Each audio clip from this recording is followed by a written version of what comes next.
Yes, sir. We're ready to... You hurt my father, but you never took him away from me. What I mean by this is that you physically hurt him, but you gifted my father with becoming a martyr, and he has now returned to Allah, God. I would like to say that my 71-year-old dad would have broke you in half if you challenged him to a fight. But you are weak.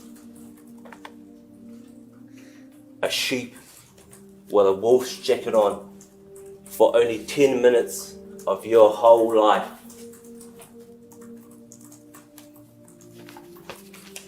I'm strong.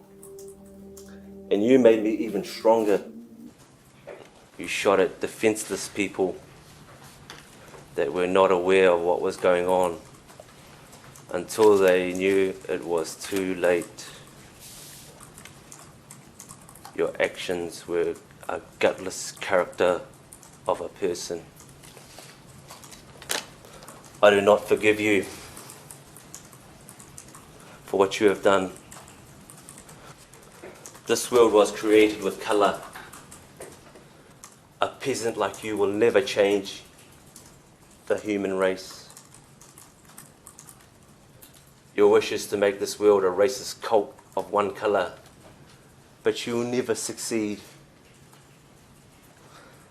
I ask from you, Your Honour, that this scum of the world never be allowed to walk free from prison in his lifetime, to never be able to set an example for those who follow in his steps. I ask that he be put in mainstream prison and stop wasting taxpayer money on giving him special treatment and protection. Your father was a garbage man, and you became trash of society. He is ashamed of your identity. You deserve to be buried in a landfill. You deserve to be buried in a landfill.